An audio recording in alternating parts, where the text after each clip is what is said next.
আজকের এই ভিডিওটা এক্সক্লুসিভলি ডেডিকেটেড টু মিস্টার অসহায়।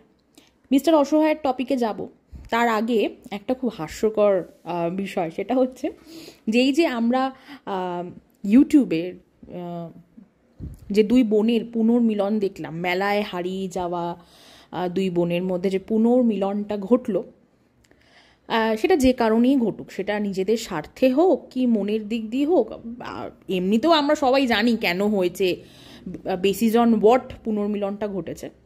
কিন্তু মাঝখানে যে ব্রিজটা ছিল, যে পুনর্মিলনটা ঘটিয়েছে দুজনকে কনফারেন্সে নিয়ে, সে তো আসলে কোনো মানুষ নয়, সে মানুষরূপী একটি জঙ্গলি জন্তু। তো একজনের ভিডিও দেখে জানতে পারলাম, কার ভিডিও সেটা বলবো না, কিন্তু কোনো একজনের ভিডিও দেখে জানতে পারলাম সে যে আসলে পুনর্মিলনটা ঘটিয়েছে কিছুটা নিজের স্বার্থে ঘটিয়েছে। কেন? তার কারণ এই যে দুই বোন, একজন বড়দি আর একজন ছোড়দি, ঠিক আছে? বড়দিকে আশা করছি আপনারা বুঝবেন এবং ছোড়দিকে সেটাও বুঝবেন। তো বড়দির, সে না পারছিল বড়দির পাশ থেকে সরতে বা বড়দির দল থেকে বেরিয়ে যেতে। তার কারণ তার বড়দির যে দলটা আছে সেখান থেকে বেরোলে সে কেস খাবে, আর সে না পারছিল ছোড়দির বিরুদ্ধেও যেতে, ঠিক আছে? বা ছোড়দিকে অয়েলিং বাটারিং না করেও সে থাকতে পারছিল না। তার কারণ সেটা সে যদি না করে তাহলে প্রচুর তথ্য ফাঁস হয়ে যাবে। তো সে কিছুটা নিজের ভয়তেই, যে ভাই তোমরা দুজন একসাথে থাকো, তোমরা একসাথে থেকে চুলোচুলি করো, ঝগড়াঝাটি করো, কিন্তু বাইরে এসে এরকম করো না, নাহলে আমাদের জীবনযাত্রা সংকটে, এরকম একটা ব্যাপার। তো বেশ হাসি পেলো, ওরে বাপরে, তো অনেক কিছু হচ্ছে। যাই হোক হোক, আমরা তো ভিউয়ার্স, আমরা মজা নেব। এবার আসি মিস্টার অসহায়ের টপিকে। তো এই যে মিস্টার অসহায়, ঠিক আছে, সে তার অনেকগুলো ভিডিওতেই বলছে, মানে আমি লাস্ট দুটো না তিনটে ভিডিও দেখলাম আর একটা লাইভ ভিডিও দেখলাম, ঠিক আছে? তার কারণ আমি যেহেতু এনার ভিডিও কিছুই দেখতাম না, প্রায় 1 বছর হয়ে গেল, মানে দেখিনি 1 বছর ধরে, তাই আমি জানি না। তবে হ্যাঁ, ইনি এনার ভিডিওতে কী কী সেকশন, ওই মান কি বাত এটসেট্রা এটসেট্রা কী সব সেকশনে উনি আসতেন, এসে প্রচুর ওনার জীবনের প্রচুর গল্প করতেন, ঠিক আছে? সেগুলো আমি শুনেছি, আমি রুনা আন্টির ভিডিও যেহেতু দেখি সেটার থ্রু দিয়ে আমি জানতে পারতাম।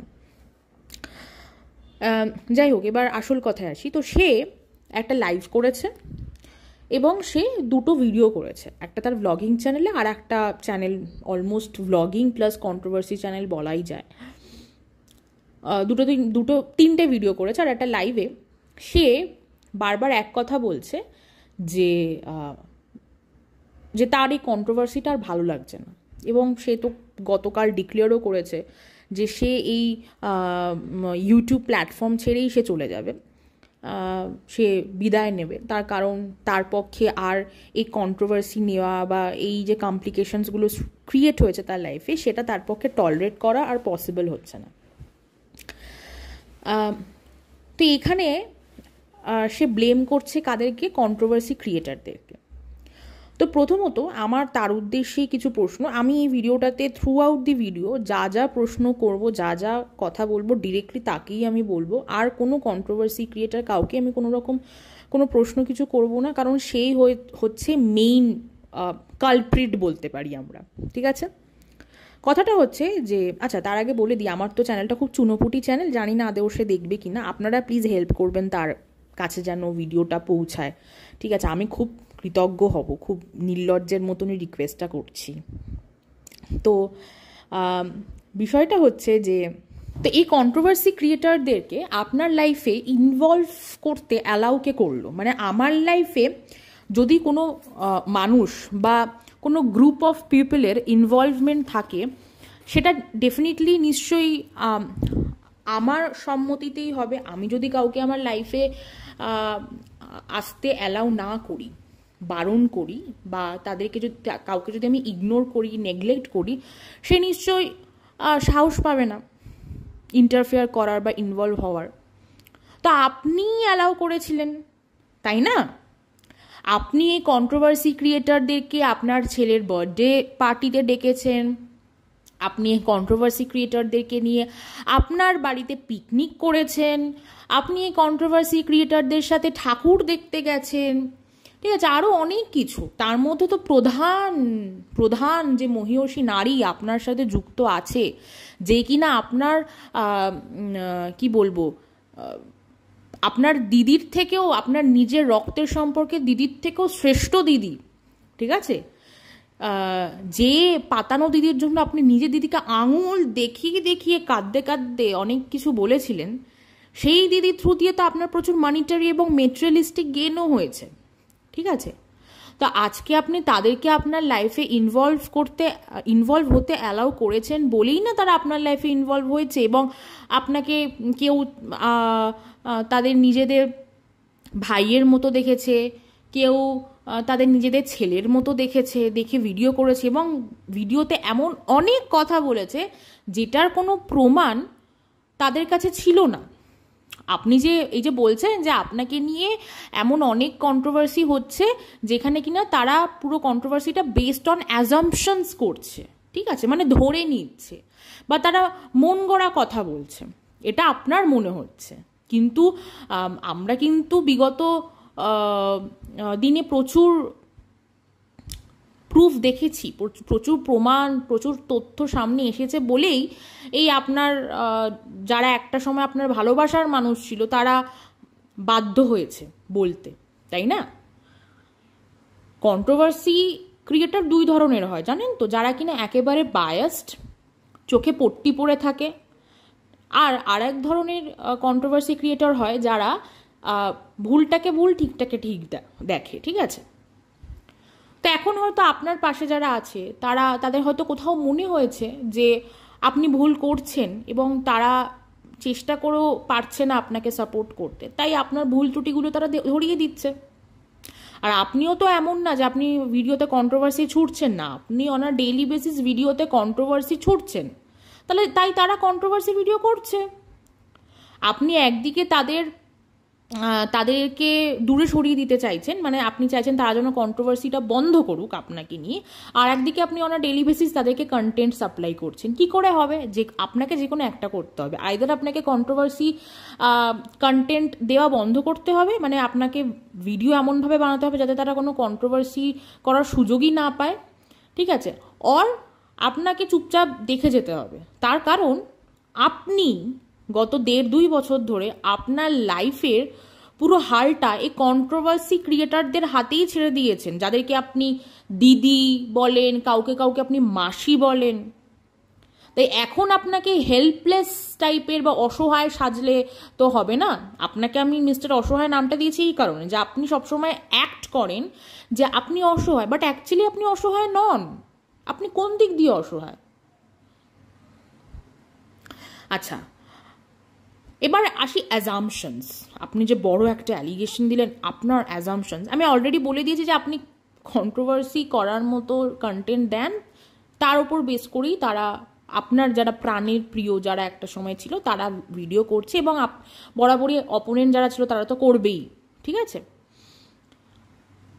তো অ্যাজাম্পশনস কথাটাতে কিছু কথা এবার বলতেই হয় বা প্রশ্ন করতেই হয়, সেটা হচ্ছে আপনি আপনার ওয়াইফের নামে একটা অ্যালিগেশন দিয়েছিলেন, এবং সেটা হচ্ছে যে আপনার ওয়াইফ গয়না চুরি করেছে। বাই দ্য ওয়ে, আপনার জীবনের সাথে যে মহিলাই জড়ায় তারা গয়না চোর হয়? বাবা, প্রচণ্ড একটা কোইন্সিডেন্টাল ব্যাপার তো। আচ্ছা, এবার চলে আসি আসল কথা, সেটা হচ্ছে যে হ্যাঁ, আপনি আপনার ওয়াইফের ওপর অ্যালিগেশন দিয়েছিলেন যে সে গয়না চুরি করেছে, কোনো প্রমাণ দেখাতে পারেননি, একটা হাইপোথেটিক্যাল গল্প বলেছেন। কি গল্প? যে সে এবং তার মা আপনাদের যে বাগানটা আছে সেখানে গেছে, সেখানে মাটির তলায় গয়না ছিল, তারা মাটি কুড়িয়ে ওই গয়নার বাক্সটা সেখান থেকে বার করে তারা চম্পট দিয়েছে। মানে ভাবতেও অবাক লাগছে, বাপ রে বাপ, মানে এত বড় ঘটনা ঘটে গেল আপনারা টের পেলেন না, অথচ আপনাদের বাড়ির সামনে দিয়ে যদি চোররা পা টিপে টিপেও হেঁটে যায় সেটা আপনি টের পেয়ে যান। আশা করছি এই বিষয়টা আপনি ডিনাই করতে পারবেন না, তার কারণ ঠিক এই বিষয়গুলোতে না আমি প্রচণ্ড মিস করছি আপনার সেই চ্যানেলটা, যে চ্যানেলটা আপনার বন্ধ হয়ে গেছে, যেটা আপনার অ্যাকচুয়ালি আপনার দিদির ছিল, যেখানে কিনা আপনি ভিডিও করে আপনার দিদিকে গুগল ড্রাইভের মাধ্যমে দিতেন এবং সে আপলোড করতো। সেই পার্টিকুলার চ্যানেলটা ভীষণ মিস করছি, ভেরি মাচ। কারণ এই সমস্ত তথ্য প্রমাণ তো ওই চ্যানেলে ছিল। জানি না এই চ্যানেলটাতে আছে কিনা, কারণ আপনাদের এই চ্যানেলের একদম পুরনো ভিডিওগুলোর অত কিছু মাথায় নেই, কিন্তু ওই পুরনো চ্যানেলের অনেক কিছু আমার মনে আছে। কেমন, যেমন কিনা এই গয়না চুরির ব্যাপারটা, আপনি জাস্ট বলেছেন যে গয়না চুরি করেছে, এভাবে গয়না চুরি করেছে। আপনার পাতানো দিদিরা এবং পাতানো মাসি পিসিরা, ঠিক আছে, এবং পাতানো ভাই, তারা সেটা নিয়ে দিনের পর দিন কন্টেন্ট বানিয়ে গেছে, গয়না চোর বলে। এই কদিন আগেও আপনার এক পাতানো দিদি, ঠিক আছে, সে বলেছে যে আপনার ওয়াইফ মানে গয়না চোর, বলতে চেয়েছে আর কি যে গয়না চুরি করেছে, ঠিক তেমনই আপনার যে প্রেজেন্ট সেও গয়না চুরি করেছে, দুজনেই গয়না চোর, এরকম একটা ব্যাপার। তো তখন আপনি ক্ল্যারিফিকেশনস দিয়েছিলেন তাদেরকে যে আসলে না, সেরকম তো কোনো ব্যাপার না, আপনার বিয়ের অনেক আগেই আপনার মায়ের যে সমস্ত যা গয়নাগাটি ছিল সেগুলো অনেক আগেই চুরি হয়ে গেছে বা ডাকাতি হয়ে গেছে বলেছিলেন? সেই কথাটা আপনি তাদেরকে ক্ল্যারিফিকেশনস তখন দিয়েছিলেন? তখন তো মনের আনন্দে সে কন্ট্রোভার্সিগুলো এনজয় করেছিলেন।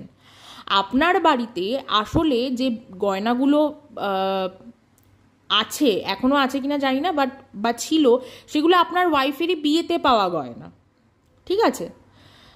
কিন্তু তাছাড়া আপনার মায়ের বা আপনার বিয়ের আগের যা যা গয়নাগাটি ছিল সেগুলো অনেক আগেই চুরি বা ডাকাতি হয়ে গেছে, সেই ক্ল্যারিফিকেশনস আপনি দিয়েছিলেন? দেননি, তাই না? তখন তো ফ্রি ফোকটে মজা নিচ্ছিলেন, তাই না? আপনার কাছে তখন এন্টারটেইনমেন্ট ছিল জীবনটা। আচ্ছা, আর একটা হচ্ছে, আরও অনেক এরকম অ্যালিগেশনস আপনি আপনার ওয়াইফের উপর দিয়েছেন যেটা কিনা actually based on assumptions, just ইচ্ছা হয়েছে বেঁচেছেন। সেটা কি? আপনার ওয়াইফের নাকি বিয়ে হয়ে গেছে, আপনার ওয়াইফ নাকি এখান থেকে বেরিয়ে মন্দিরে বিয়ে করে নিয়েছে। আজ পর্যন্ত একটা ছবিও দেখলাম না তো। আপনার ওয়াইফের এত ছবি নিয়ে কাটাছেড়া হয়েছে, সে আমিনিয়া না আর্সলান কোথায়, সে তার সেই প্রেমিকের সাথে খেতে গেছে সেই ছবি দেখানো হয়েছে, রাম মন্দির যখন ঘুরতে গেছে বাসে নাচানাচি করছিল সেই ছবি দেখানো হয়েছে, অনেক মানে সেই ভিডিও দেখানো হয়েছে। কিন্তু এই বিয়ের ছবিটা তো আমি এখনো পর্যন্ত দেখতে পেলাম না, কোথায় বলুন তো? তখন আপনি কেন বলেননি যে না না বিয়ে হয়নি, প্লিজ এটা নিয়ে ভিডিও করো না, যেটা হয়নি সেটা নিয়ে ভিডিও করো না প্লিজ, যেটা হয়েছে সেটা নিয়ে করো, যেটা হয়নি সেটা নিয়ে করো না? এটা তো বলেননি আপনি তো তখন এনজয় করেছেন। উল্টে তারা আপনার ওয়াইফের নাম দিয়েছে গামলা, আপনিও গামলা বলে বলে ভিডিও করেছেন। তখন কোথায় ছিল আপনার এত চিন্তা ভাবনা, এগুলো কোথায় ছিল? লাভ ক্ষতির হিসেব কোথায় ছিল? তখন তো নিজের লাভটা দেখেছিলেন। তখন কি একবারের জন্য ভেবেছিলেন যে না, এইগুলো যা হচ্ছে বন্ধ করাই, সংসারটাকে গড়ে তুলি, যে সংসারটা ভেঙে গেছে সেটার জোড়া লাগানোর চেষ্টা করেছিলেন? আজকে যদি আপনি আপনার পাতানো দিদি, আপনার পাতানো মাসিদেরকে শুরুতেই থামিয়ে দিতেন এবং তড়িঘড়ি করে গিয়ে নিজের বউটাকে বলতেন, একবারের জন্য যদি হাতে পায়ে ধরে নিয়ে আসতে পারতেন, তাহলে আজকে এই যে আপনার যে দুর্দশা, সেই দুর্দশাটা হতো না। এখন আমরা কখনোই বলতে পারি না যে মানে সেই পার্টিকুলার মেয়েটাকে ব্লেম দিতে পারবো না যে সে ফিরছে না, তারই দোষ। কোনো মেয়েই কখনো, সে যদি দেখে যে সে শ্বশুরবাড়ি ছেড়ে চলে এসেছে এবং তাকে ফিরিয়ে নিয়ে যাওয়ার পরিকল্পনা বা কোনো রকম প্রচেষ্টা তার শ্বশুরবাড়ির লোকেরও নেই, তার বরেরও নেই, উল্টে তারা তাকে ডিফেম করতে ব্যস্ত, ডিফেম করে বিক্রি করে নগ্ন করে তারা টাকা রোজগার করতে ব্যস্ত, সেই মেয়ে কোনোদিনই সেই শ্বশুরবাড়িতে আর ফিরে যেতে চাইবে না। এটা একটা ফ্যাক্ট। একজন ভিডিও করে বলছে যে মানে তারা যেহেতু গামলা ডাকে, তারা বলছে গামলা আর কোনোদিনই শ্বশুরবাড়িতে, মানে এখন গামলা আর শ্বশুরবাড়িতে ফিরবেই না, তার কারণ ও রক্তের স্বাদ পেয়ে গেছে, ও স্বাধীনতা পেয়ে গেছে, ও নিজের হাতে কাঁচা টাকা রোজগার করছে, ও ফিরবে না। আচ্ছা, এটা কেন তাহলে আপনারা আগে বোঝাননি যে ভাই ফিরিয়ে নিয়ে আসো, ফিরিয়ে নিয়ে এসে যা রোজগার হবে 50-50 তোমরা ভাগ করো, ওর কাছেও থাকলো তোমার কাছেও থাকলো, ওর মতো স্বাধীনভাবে খরচ করলো। আচ্ছা, আর একটা কথা, সেটা কি, আপনি আপনার ভিউয়ার্সদের প্রশ্ন করছেন, বা আপনার যেসব পাতানো এক্স দিদি, মাসি, ভাই, তাদেরকে প্রশ্ন করছেন যে তোমরা কি চাও না যে আপনার ছেলে, মানে আপনার যে ছেলে আছে সে আপনার কাছে থাকুক, এরকম আপনি প্রশ্ন করেছেন। কথা হচ্ছে যে আমার না আপনার কাছে ব্যাক টু ব্যাক কিছু কথা আছে বা প্রশ্ন আছে মানে এই পার্টিকুলার এই স্টেটমেন্টটার উপর। সেটা হচ্ছে যে বিয়েটা আপনি কোন ইউটিউবের পাতানো দিদি বা ভাইয়ের কথা করেছিলেন? পরিবারের ডিসিশন এবং আপনার ডিসিশনেই হয়েছিল। বিয়েটা কি আপনার এখানকার লোকদের কথা হয়েছিল? হয়নি। এবার বলবেন তখন তো আপনি এই প্ল্যাটফর্মে ছিলেন না। হ্যাঁ, 100 বার আপনি ছিলেন না, আপনি বিয়ের পর আপনি এই প্ল্যাটফর্ম জয়েন করেছেন। তাহলে একটা পারিবারিক সিদ্ধান্ত আপনাদের বিয়ে হয়েছিল, তাহলে আপনাদের যদি পুনর্মিলন হতো সেটাও পারিবারিক সিদ্ধান্তেই হতো। এটা আমি আমার আগের ভিডিওতেও বলেছি, এবং আমি আমার পরের ভিডিও যতবার এনাকে নিয়ে ভিডিও করব ততবার এক কথাই বলবো। একটা সম্পর্ক যেরকম, একটা বিবাহিত সম্পর্ক যেরকম দুটো পরিবারের সিদ্ধান্তে হয়, বিয়ে মানে যেটা আমরা জানি, বিয়ে মানে হচ্ছে যে দুটো ছেলেমেয়ের মধ্যে শুধুমাত্র সম্পর্ক তৈরি না, দুটো পরিবারের মধ্যে আত্মীয়তা স্থাপিত হচ্ছে।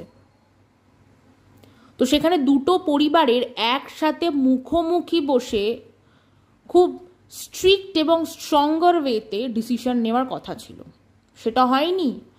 আপনি ব্যস্ত ছিলেন আপনার বউকে বেচতে। এটা একেবারেই বলবেন না সালিশি সভা হয়েছে, তাকে 1 সপ্তাহ বা 3-4 দিন সময় দেওয়া হয়েছে। একটা বিয়ে, লাখ কথা যেরকম বিয়ে হয়, ঠিক সেরকম একটা ভাঙা সম্পর্ক লাখ কথাতেই জোড়া লাগে। ঠিক আছে? আচ্ছা, আপনার ছেলেটা বা আপনার যে বাচ্চাটা হয়েছে, পৃথিবীতে যে এসছে, সেটা কি অন্য কারোর ডিসিশনে এসছে নাকি আপনার এবং আপনার ওয়াইফের যৌথ ডিসিশনে এসেছে? আশা করছি বাইরের লোকরা ডিসাইড করে দেয়নি যে এই এবার বাচ্চা নিতেই হবে, নাও। খুব ম্যাক্স টু ম্যাক্স পরিবারের লোকেরা বা মা বাবারা বলে যে এবার নিয়েই নে বাচ্চাটা, এবার একটা বাচ্চা নেই, এবার ঘরে একটা নাতি বা নাতনি আন। অবশ্য আপনার বাড়িতে তো সবসময় নাতির চাহিদাটাই ছিল, সেটাও নিশ্চয়ই বাইরের লোকের কথাতে হয়নি। তাহলে কি করে আপনারা এখন বাচ্চার কাস্টাডি কার কাছে থাকবে কি থাকবে না, আপনার সংসার হবে কি হবে না, তার ডিসিশন কি করে এখন আপনার ভিউয়ার্সদের ঘাড়ে বা কন্ট্রোভার্সি ক্রিয়েটারদের ঘাড়ে ছেড়ে দিচ্ছেন? আজব। আচ্ছা, এবার আর একটা কথা হচ্ছে, এবার আবার আসি ওই অ্যাজাম্পশনস, বেসড অন অ্যাজাম্পশনস যে কন্ট্রোভার্সি করা হচ্ছে সেই টপিকে আবার আসি। আপনার এই পাতানো দিদিরা, মাসিরা, ভাইয়েরা বলে এসছে যে আপনার ওয়াইফ ঘরের কোনো কাজ করতো না, সে নাকি বেলা 10টা, 9:30, 10টার সময় ঘুম থেকে উঠে খেত। ঠিক আছে, মানে মোটমাট সে মহারানীর মতো ছিল, এরকম একটা কন্ট্রোভার্সি হয়েছে তাকে নিয়ে। তাদেরকে এই ক্ল্যারিফিকেশনটা দিয়েছিলেন যে আপনার মা এবং আপনার ওয়াইফ ভাগাভাগি করে কাজ করতো। আপনার মা যদি রান্না করতো, আপনার ওয়াইফ কুটে দিত বা কাটাকুটি করে দিত, বা ঘরটা মুছে দিত, উঠোনটা ঝাড় দিয়ে দিত, ঘর ঝাড় দিয়ে দিত। ঠিক আছে, এই কাজগুলো সে করতো। আপনি বলেছেন একবারও সেই কথাটা? সেটা বলেননি, তাই না? সেই ক্ল্যারিফিকেশনটা আপনি দেওয়ার প্রয়োজন মনে করেননি। আপনার মনে হয়েছে বেচছে তো বেচুক না, আরে লাভটা তো আপনারই হচ্ছে। ওফ, কি মজা, হেভি মজা নিয়েছিলেন, তাই না? তখন কেন জানাননি যে আপনার ওয়াইফ, আবার বলতে হচ্ছে, সেই পুরনো চ্যানেলটা, উফ, যখন কিনা ওই পুরো চ্যানেলটাতে প্রেগনেন্সির পুরো জার্নিটা রেকর্ডেড অ্যাকচুয়ালি, তাই ওই চ্যানেলটা থাকলে কত কিছু হতো বাপরে। জানি না ওই চ্যানেলের ভিডিওগুলো আপনার দিদির কাছে এখনো আছে কি না, থাকলে খুব ভালো, কোনো না কোনো সময় তো ঠিক কাজে লাগবেই। তো সেটা হচ্ছে যে আপনার ওয়াইফের যখন ভরা মাস, একদম ভরা মাস, মানে তখন প্রেগনেন্সিটা কখনো অসুস্থতা না, কিন্তু সেই ভরা মাসে যখন 7-8 মাস পুরো, মানে পেটটা বেশ ভালো মতো তখন ফোলা, ওই টাইমে আপনার ওয়াইফ পুরো ওই যে আপনার যে বাড়ির সামনে যে অত বড় উঠোনে পাতা পড়ে থাকতো, সেই পাতা ঝাড় দিত। আপনি বলেছেন অনেকবার ভ্লগে, আপনি সেটা মানে দেখিয়েওছেন যে আপনার ওয়াইফ হাঁপাচ্ছে রীতিমতো, আর পারছে না, গরমের মধ্যে হাঁপাতে হাঁপাতে ঝাড় দিচ্ছে, উঠোন ঝাড় দিচ্ছে প্রেগনেন্সির সময়। সেটা বলেননি, সেটা দেখাননি। আপনি দেখাবেন কি করে, সরি, সেটা বলেননি কেন? তখন কেন মজা নিয়েছিলেন? তখন কেন বলেছিলেন যে বেসড অন অ্যাজাম্পশনস প্লিজ এরকম কিছু বলো না? কিছু কিছু তো শুনেছিলাম, কিছু কিছু কথা আপনার মাও পাচার করেছিল আপনার দিদিদেরকে, যে এটা করতো না, ওটা করতো না, খাটিয়ে মারতো। আপনার মা যখন 2-2.5 মাস ব্যাঙ্গালোর ছিল আপনার দিদির কাছে, তখন পুরো সংসারটা তো আপনার ওয়াইফই সামলেছে। শ্বশুরমশাই আলাদা করে তার যা চাহিদা সেগুলো পূরণ করা, কি খাবে কি খাবে না, ঠিক আছে, পুরো সংসার সামলানো, সমস্ত কিছু সে করেছে। সেটা বলেননি কেন আপনি? আপনার মায়ের যখন কোভিডের সময় যখন খুব অসুস্থ হলো, জ্বর সর্দি কাশি হলো, সে মানে আপনারা ভেবেছিলেন যে কোভিড হয়েছে, একটা ঘরে সে প্রায় 15 দিন সে কোয়ারেন্টাইন ছিল আর কি, তখনও বাচ্চা সংসার পুরো সামলে ছিল আপনার ওয়াইফ। সেটা বলেছিলেন। শুধু সংসার সামলায়নি, সাথে শাশুড়ির সেবা শুশ্রূষাও করেছিল, তার দেখভালও করেছিল। সেটা বলেছিলেন? বলেননি, তাই না? তখন বোবা ছিলেন। তখন আপনার মনে হয়েছিল যে তারা তাদের চ্যানেলে ভিডিও করছে, আপনি কেন কিছু বলবেন? আর এখন আপনার মনে হচ্ছে কন্ট্রোভার্সি ক্রিয়েটারদের কন্টেন্ট যেটা আপনাকে নিয়ে করছে সেটা আপনার পথের বাধা বা কাটা হয়ে দাঁড়াচ্ছে। আপনি সত্যি একটা ফানি ক্যারেক্টার, যেরকম জটিল একটা ক্যারেক্টার ঠিক সেরকম একটা ফানি ক্যারেক্টার, এবং আপনার কাজকর্মের সাথে আপনার স্টেটমেন্টে প্রচুর কন্ট্রাডিকশন আছে, প্রচুর। এবার আসি আপনার দিদির কথাতেও। আপনার দিদিকে নিয়েও তো চরমতম কাটাছেঁড়া হয়েছে, মানে নেক্সট লেভেলের কাটাছেঁড়া হয়েছে। আপনার ভাইপোর সাথে আপনার দিদিকে শুইয়ে দেওয়া হয়েছে, তাদের মধ্যে নোংরা সম্পর্ক স্থাপন করার চেষ্টা করা হয়েছে। তখন বাধা দেননি কেন? আমাকে প্লিজ কেউ বলবেন না, এই মিস্টার অসহায়ের কোনো সাপোর্টার আমাকে প্লিজ এসে বলবেন না যে সে কদিন আগেই বারণ করেছে। কদিন আগে যখন উত্তাল হচ্ছিল তার দিদিকে নিয়ে, তখন কেন বারণ করেননি? এই যে আপনার একজন পাতানো দিদি আছে, ঢেপি, সে ঢেপি তার ভিডিওতে বলেছিল আপনার এই ভাইপোর যে চোখের সমস্যাটা, সেটা নিয়েও বলেছে, সেটা নিয়ে আপনার দিদির ঘাড়ে দোষ দিয়েছে। তখন ক্ল্যারিফাই করেছিলেন যে আপনার ভাইপোর সেই চোখের সমস্যাটা একদম ছোট থেকেই, এবং সেটার জন্য প্রচুর প্রচুর ট্রিটমেন্ট করানো হয়েছে, বলেছিলেন। আপনার দিদিকে নিয়ে যা না তাই অ্যালিগেশন দেওয়া হয়েছে, যা না তাই যেভাবে পেরেছে অ্যালিগেশন দিয়েছে। আপনার দিদির ছবি ইউজ করে অ্যালিগেশন দিয়েছে। বারণ করেছিলেন? না আপনি বারণ করেছেন, না আপনার মা বারণ করেছে। আপনার মা as a mother she is a failure, আমি বলতে বাধ্য হচ্ছি, শি ইজ আ ফেলিয়ার। সে প্রচুর কর্মঠ, সে প্রচুর কাজ করতে পারে, সে as a grandmother she is successful. সে তার নাতিকে যেভাবে দেখে রেখেছে, বা এই বয়সেও সমস্ত কাজ সামনে যেভাবে দেখে রাখছে, সেটা কমেন্ডেবল। কিন্তু মা হিসাবে সে না মেয়েকে কাছে রাখতে পেরেছে, না বুক দিয়ে আগলে রাখতে পেরেছে, যেটা ওনার করা উচিত ছিল, না ছেলেকে ঠিক করে মানুষ করতে পেরেছে। পুত্র সন্তান বলে তাকে একদম মাথায় চড়িয়ে বসিয়ে রেখেছে। আমাকে না প্লিজ এখানে মাদার্স অ্যাসোসিয়েশনের কেউ এসে আমাকে জ্ঞান দেবেন না যে আমি যে কথাটা বললাম খুব বাজে কথা বললাম। যে কথাটা বললাম অনেক ভেবে চিনতে বলেছি, ঠিক আছে? আপনারা এখানে কজন এনার বিগত 6-7 বছর ধরে ভিডিও দেখছেন জানি না, আমি এনার অনেক পুরনো, সেই জবে থেকে বিয়ের পর যখন ওনার ওয়াইফ প্রথম তাদের ভ্লগিং চ্যানেলটা খোলে, তবে থেকে একদম ডে 1 ভিডিও থেকে দেখছি। যখন অ্যাকচুয়ালি এনাদের লাইফের মধ্যে সিম্পলিসিটি ছিল, টাকার গন্ধ যবে থেকে পেয়েছে তবে থেকে এনাদের সমস্ত লাইফস্টাইল পাল্টে গেছে, বা তাদের চলন ধরন চিন্তা ভাবনা পাল্টে গেছে। একটা সময় তার ওয়াইফও এগুলোর মধ্যে সামিল ছিল অবশ্য, তাকেও ক্লিন চিট দেবো না। আচ্ছা, তার দিদির সময় যখন দিদিকে নিয়ে কাটাছেড়া হচ্ছিল বারণ করেননি, শুধু দিদি নয়, জামাইবাবু। যে দিদি জামাইবাবুর দেওয়া খাটে বসে আপনি ভিডিও করছেন, যে দিদি জামাইবাবুর দেওয়া খাটে আপনার ছেলে শুচ্ছে, দেখুন এগুলো নিয়ে আসলে বলাটা উচিত নয়। যারা দিয়েছে তারা যখন বলছে না, ডেফিনেটলি আমাদেরও বলা উচিত নয়। তারা দিয়ে চায়ও নি, কিন্তু আপনি তো আবার ভুলে যান, আপনার তো এবার ভুলে যাওয়ার রোগ আছে, তাই মনে করিয়ে দিচ্ছি। আমাকে কিন্তু কেউ মনে করিয়ে দিতে বলেনি, কিন্তু মনে করে দিতে ইচ্ছা হলো।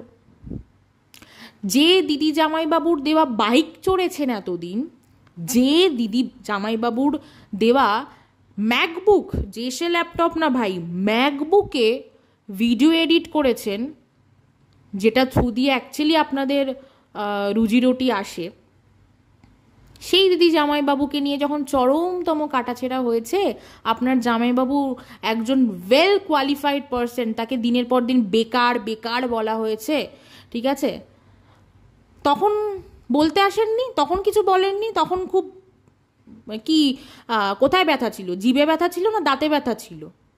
কোথায় ব্যথা ছিল আপনার? নাকি চোয়ালে ব্যথা হয়েছিল? তখন এত কিছু বলেননি, তাই না? এখন আপনার খুব কষ্ট হচ্ছে। ওয়াও। আচ্ছা, তো গেল আপনার এই কথাগুলোতে। এইগুলো আপনার শোনার অ্যাকচুয়ালি দরকার ছিল। নোংরা মোটা কন্ট্রোভার্সি ক্রিয়েটাররা যেরকম করেছে, তাদের গায়ে লাগবে না। দেখুন না, আপনি হয়তো তাদের পাতানো ভাই হতে পারেন, কিন্তু আলটিমেটলি তাদের সাথে আপনার কোনো ব্লাড রিলেশনশিপ নেই। তাই আপনার কি হলো? আপনি মরলেন না বাঁচলেন, নাকি আপনার জীবনটার ধূলিস্বাদ হলো, আপনার বউ আসলো না গেল, আপনার বাচ্চা আপনার কাছে থাকলো না, সেটা নিয়ে একটা সময় পর তাদের কিছু যায় আসবে না। তারা ভুলে যাবে, তারা আবার নতুন একটা কন্টেন্ট পেলে সেটা নিয়ে ভিডিও করা শুরু করবে। অলরেডি একটা কন্টেন্ট বাজারে চলে এসেছে।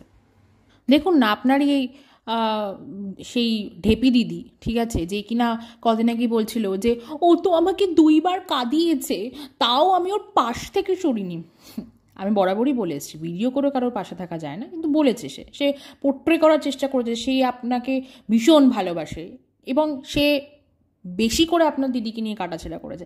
কিন্তু দেখুন, সে কিন্তু নিজের পিঠ বাঁচাতে সাইড কেটে পড়েছে, সে কিন্তু ভিডিও করছে না, ঠিক আছে না? সে আপনার এই এখন খারাপ অবস্থা দেখে আহারে উহুরে করছে। একটু বেশি লেট হয়ে গেল আপনার পুরো বিষয়টা বুঝতে।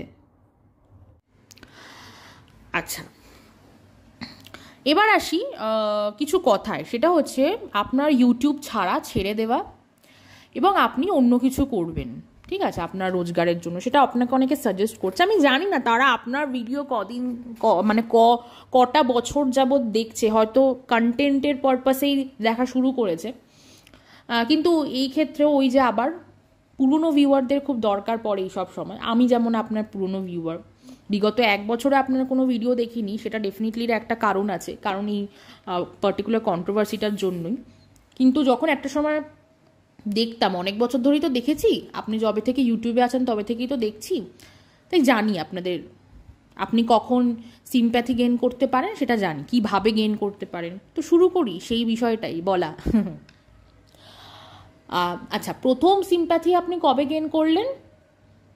তার আগে সত্যি ভালো লাগতো, জানেন তো, আপনাকে ভালো লাগতো, আপনার মনে হতো খুব ভালো একটা ছেলে, ঠিক আছে, চুপচাপ, কোনো কমপ্লিকেশন নেই, গ্রামের একটা সরল সাদাসিধে ছেলে। এখন এই আপনার দিদিরা যেটা আপনাকে ভেবে এসেছে গ্রামের সরল সাদাসিধে ছেলে, তখন সেটা আমি আপনাকে ভাবতাম।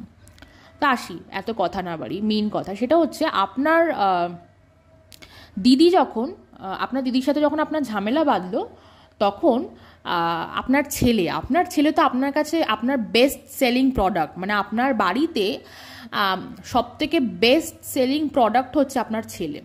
তখন আপনার ওয়াইফও আপনার সাথে ছিল, সেটা হচ্ছে ছেলেকে একদম সামনে নিয়ে, মানে আপনার ওয়াইফ ছেলেকে কোলে নিয়ে একদম ক্যামেরার সামনে নিয়ে বলছে, মানে ক্যামেরার সামনে একটা ছবি, সেটা থাম্বনেলে দিয়ে লেখা আমার ছেলের ভবিষ্যতের কি হবে এবার, যখন আপনার সেই পুরনো চ্যানেলটা বন্ধ করিয়ে দেওয়া হলো, ঠিক আছে। তখন অনেক কিছু অনেক কিছু মানে সেটা তখন কিন্তু আপনারা এক্স্যাক্ট রিজনটা বলেননি, ঠিক আছে। মানুষের চ্যানেল বন্ধ হয়ে যায়, মানুষ এসে বলে যে হ্যাঁ আমাদের চ্যানেলটা এই কারণে বন্ধ হয়েছে, ঠিক আছে। সেটা অনেক কিছু অনেকভাবেই বলা যায়। তখনও ছেলের ভবিষ্যৎ দিয়েই রোজগার করেছিলেন, ও তখন প্রচুর মানুষের সিম্প্যাথি পেয়েছিলেন, বিশ্বাস করুন। গ্রামের অচপাড়া গায়ের অশিক্ষিত ছেলে ভেবে, সরল সাদাসিধে ছেলে বলে প্রচুর মানুষ আপনাকে সাপোর্ট করেছে, অনেক বড় বড় ব্লগাররা, শিক্ষিত ব্লগাররা আপনাকে সাপোর্ট করেছে, ঠিক আছে। তখন আমারও মনে হয়েছিল হয়তো সত্যি মানে এরকমটা আপনাদের সাথে করা উচিত হয়নি, আপনারা ফ্যাসাদে ফেসে গেছেন। আচ্ছা, তারপরে আপনি সিম্প্যাথি গেইন করতে করতে আপনি হঠাৎ করে একটা হাতে লেখা কাগজ, আপনাদের একটা জমি আপনি লিজে দিয়ে গাড়ি কিনেছিলেন, বলেছিলেন যে এই যে লিজে দিয়েছি এই যে সেই কাগজ, সেখানে হাতে লেখা সব কিছু ছিল, ঠিক আছে। অ্যাকচুয়ালি গভর্নমেন্ট পেপার বা জমি লিজ দেওয়ার ক্ষেত্রে জানি না হাতে লেখা কাগজ লাগে নাকি, তবে আপনি বলেছিলেন গ্রামের দিকে এরকম চলে।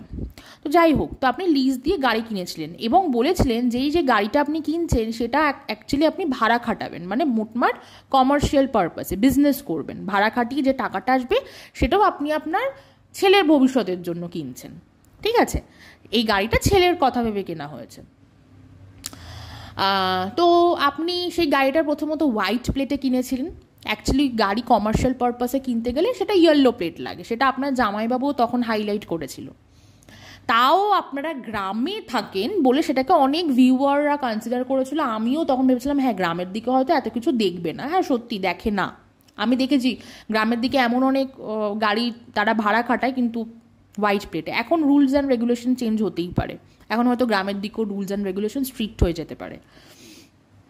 কিন্তু আপনি গাড়িটা নিয়ে ঠিক কদিন ভাড়া কাটিয়েছেন বলুন তো একটু, ঠিক কটা দিন? ওই হাতে গোনা 3-4 দিন। আমার মনে আছে প্রথম যে ভাড়াটা খাটিয়েছিলেন, প্রথম যে ভাড়াটা গেছিল আপনার গাড়িতে, আপনিই গেছিলেন মানে আপনি গাড়িটা চালিয়েছিলেন, সেটা হচ্ছে কোনো একটা ওই পাকা কথা বলতে যাবে ছেলের বাড়ি থেকে মেয়ের বাড়িতে, তো সেই পারপাসে। তারপরে হয়তো ওই আরও হাতি গুনে কয়েকটা দিন, ঠিক আছে। তারপরে আপনি আর ওই গাড়িটা নিয়ে বেরোননি। বলবেন না প্লিজ এটা যে গাড়ি বারবার খারাপ হতো। গাড়ি প্রথমত সেকেন্ড হ্যান্ড গাড়ি কিনেছেন, সেটা খারাপ হবেই, আর গাড়ি খারাপ হয়, ঠিক আছে। গাড়ির একটা মেনটেনেন্সের বিষয় আছে, ঠিক আছে। তো আপনি আর ওই ভাড়ার বিষয়টাতে আপনি যাননি, আপনি আর সেই গাড়িটা নিয়ে ভাড়া খাটাননি, হ্যাঁ। সেটা এখন আপনাদের পার্সোনাল কার, আপনারা পার্সোনাল পারপাসে ইউজ করেন, নট ফর বিজনেস। কিন্তু গাড়ি ভাড়ার যে এই যে বিজনেসটা, এটা কিন্তু যথেষ্ট চালু একটা বিজনেস, ঠিক আছে। মানে গাড়ির যে স্ট্যান্ডগুলো থাকে যেখান থেকে অ্যাকচুয়ালি খুব মানে স্পেশালি একটু গ্রাম বা মফস্বলের দিকে যে গাড়ি ট্যাক্সি স্ট্যান্ড থাকে, সেখানে নিয়ে গিয়ে দাঁড় করালেই, একটু ইউনিয়নের সাথে কথাবার্তা করে বলে দাঁড় করালে, সারাদিন যদি দাঁড়িয়ে থাকেন আপনি, ঠিক আছে, একটা স্পেসিফিক ডিউরেশন থাকে ওদের, আওয়ার থাকে, দাঁড়িয়ে থাকলে ভাড়া পাওয়া যায়, ঠিক আছে। বা একটু প্রচার করলে ভাড়া ঠিক আসে, ঠিক আছে। মানুষের কাজে লাগে অনেক সময়, আর গ্রাম থেকে তো কাজে লাগবে, গ্রাম থেকে প্রচুর মানুষ ট্রিটমেন্টের জন্য কলকাতা যাচ্ছে, ঠিক আছে। অনেকে শপিংয়ের জন্য, এই ঠাকুর দেখতে যাচ্ছে, কত কিছুর জন্য মানুষের গাড়ি লাগে, তাই না? নিজেদের পার্সোনাল কার সবার থোড়ি না থাকে। আপনি কন্টিনিউ করেননি, কিন্তু সিম্প্যাথি গেইন করার সময় কিন্তু বলেছিলেন যে না না, এই যে জমিটা লিজ নিয়ে দিয়েছি সেই লিজের টাকাতে গাড়ি কিনেছি, সেটা আমাদের ছেলের ভবিষ্যতের জন্য। আলটিমেটলি ওটা নিজেদের জন্য কিনেছিলেন। এবং এখন আমার যথেষ্ট ডাউট হয় আদৌ ওই লিজের টাকা দিয়ে কিনেছিলেন নাকি নিজেদের জমানো টাকায় কিনেছিলেন। আচ্ছা, তখনও আপনি বলেছিলেন আপনি ইউটিউবের পাশে এই গাড়ি ভাড়া দেওয়ার বিজনেসটা করবেন, যেটা কিনা আপনার স্থায়ী হবে। ইউটিউব তো সারা জীবন থাকবে না। হয়নি, সেই কিন্তু ভ্লগিংটাই চালিয়ে যাচ্ছেন।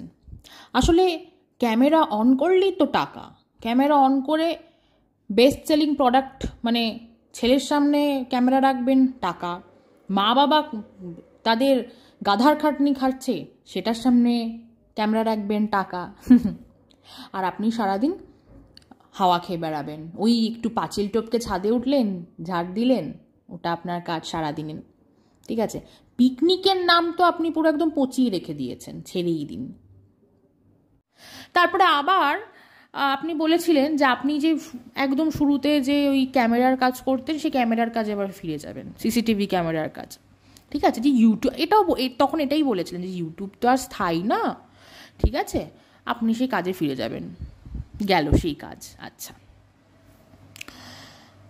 তারপরে যে কালকের ব্লগে নাকি আজকের ব্লগে আপনি বলছেন আপনার মায়ের শরীর ভালো নেই, সুগার আছে, কিন্তু তেতো খায় না, হ্যাঁ, বা খায় কি খায় না আপনি জানেন না, কি করে আপনি জানেন না। ঠিক আছে, আমি জানি না আপনার মাকে নিয়ে আপনি ডাক্তার দেখাতে যান কিনা বা রেগুলার চেক আপে যান কিনা। আপনার মা যখন ব্যাঙ্গালোরে এসেছিলেন, ঠিক আছে, আপনার দিদির কাছে, তখন আপনার দিদি আপনার মায়ের পুরো চেক আপ করিয়েছিলেন, হেলথ চেক আপ করেছিল, এবং সেখান থেকে আপনার মায়ের high pressure, high sugar, high cholesterol ধরা পড়ে। ঠিক আছে, সুগার আর প্রেশারটা ধরা পড়েছিল এটা তো আমি একদম পুরো ড্যাম শিওর, কোলেস্ট্রলটা নট শিওর, হতেও পারে। ঠিক আছে, তো এরকম পুরো হেলথ চেক আপে প্রচুর অনেক রোগ ব্যাধি ধরা পড়েছিল, তো সেটার জন্য ওষুধও সে পাঠিয়ে দিয়েছিল কিনে, বেশ অনেকগুলো মাসের ওষুধ পাঠিয়ে দিয়েছিল কিনে, এবং সে এক্সপেক্টও করেছিল যে হয়তো সে চেক আপের মধ্যে থাকবে। কিন্তু তার পরপরই আপনার সাথে আপনার দিদির ঝামেলা লেগে যায় আপনাদের। তারপরে আপনি for the sake of earning money, এই যে লোকে বলে না মা বাবার আদর্শ ছেলে ওলে বাবা, মা বাবার আদর্শ পুত্র সন্তান, তো এই আদর্শ পুত্র সন্তান তার মা, যার কিনা হাই সুগার আছে, হাই প্রেশার আছে, এবং আমার মনে হয় কোলেস্ট্রলও আছে, আমার মনে আছে বলেছিল এই কথাটা তার দিদি ভিডিওতে, তাকে দিয়ে দিনের পর দিন ফুড চ্যালেঞ্জ করিয়েছে। ওরে হ্যাঁ, বাবা রে বাবা, ফুড চ্যালেঞ্জ, এই কমিউনিটির মধ্যে এতটা খাবার খেতে হবে, পুরো ফুল প্ল্যাটার সাজিয়ে এই কমিউনিটির মধ্যে এত খাবার খেতে হবে করেছিলেন। হ্যাঁ, এই কর্মকাণ্ডগুলো যে বলছি, তখন আপনার ওয়াইফও আপনার সাথে সামিল ছিল, কিন্তু আপনিও সামিল ছিলেন। আপনার ওয়াইফের কি এত পাওয়ার থোড়ি না ছিল যে সব ডিসিশন সেই নিত, আপনিও তো ছিলেন মাথা। আচ্ছা, তখন এই জিনিসগুলো মনে হয় আপনার পাতানো দিদি, পাতানো মাসিদেরকে বলেননি, তাই না? বললে তো আর এত সিম্প্যাথি গেইন করা যেত না। ঠিক ঠিক, এই আপনার যে লাইফটা চললো না, আপনার ওয়াইফ বেরিয়ে যাওয়ার পর আপনি যে লাইফটা কাটিয়েছেন, লোকের সিম্প্যাথিতে কাটিয়েছেন। ঠিক আছে, একেবারেই মনে করবেন না আপনি নিজের অকাতে কাটিয়েছেন। হ্যাঁ, এই যে আপনি বলেন না আপনার অকাতটা আপনি বুঝে গেছেন, একদম ঠিক। আপনাকে যদি কেউ মনে করেও বলেও থাকে যে না না নিজের অকাত নিয়ে কিছু বলো না, একদম ঠিক, ইউ আর রাইট, আপনার কোনো অকাত নেই। আপনি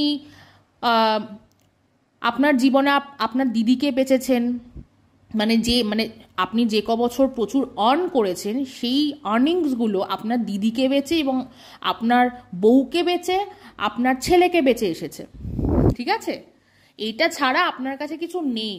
আরও দুটো প্রোডাক্ট আছে আপনার মা এবং বাবা, একদম পেটেন্ট সেলিং প্রোডাক্ট, একদম পার্মানেন্ট সেলিং প্রোডাক্ট। এই দুটো সেলিং প্রোডাক্ট লাইফ টাইম, যতদিন তাদের আয়ু আছে, ভগবানের কাছে প্রার্থনা করি তাদের যেন দীর্ঘায়ু হয়, তাহলে আপনারও পেটটা চলবে।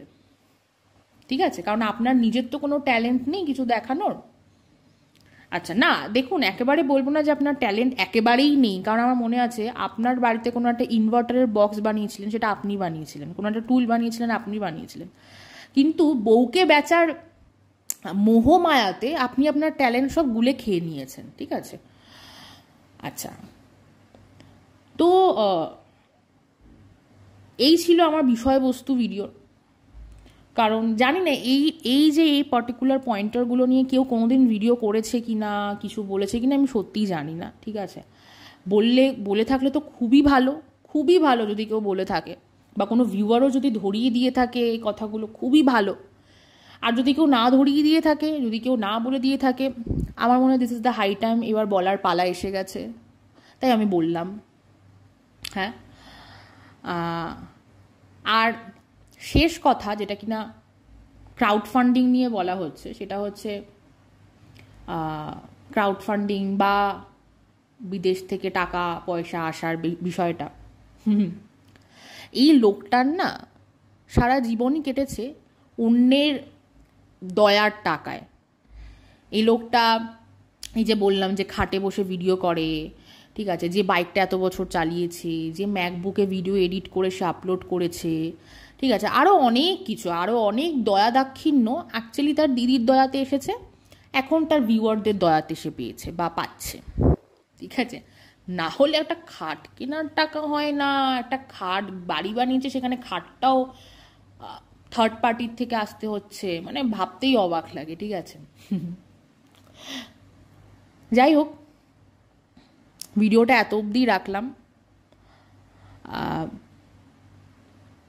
আমাকে প্লিজ বলবেন ভিডিওটাতে কথাগুলো যেগুলো বললাম ঠিক বললাম না ভুল বললাম। তবে হ্যাঁ, যে যে বিষয়গুলো আমি বলেছি প্রত্যেকটাই বাস্তবে সত্যিই তারা ঘটিয়েছে, এবং আমি মনে করি যে ওই চ্যানেলটা থাকলে প্রথমত এত কিছু তো ঘটতোই না, আর দ্বিতীয়ত ওই চ্যানেলটার ভিডিওগুলো যদি কারোর কাছে থেকে থাকে, স্পেশালি তার ওয়াইফের কাছে যদি থেকে থাকে, সেটা খুব হেল্পফুল হবে, তার জন্য ভীষণ হেল্পফুল হবে। কারণ তার আগেনস্টে যে অ্যালিগেশনগুলো আনা হয়েছে, ঠিক আছে, সেটা সত্যি জঘন্য থেকে জঘন্যতম, অনেকটা লঘু পাপে গুরুদণ্ডর মতো।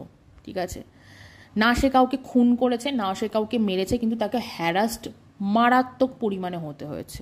ঠিক আছে, আমি একেবারেই সেই মেয়েটির সাইড নিচ্ছি না, আমি দুজনের মধ্যে কারোর সাইডই নিচ্ছি না, কারণ এরা দুজনের মধ্যে কেউই আমার পছন্দ বা অপছন্দের পাত্র পাত্রী না।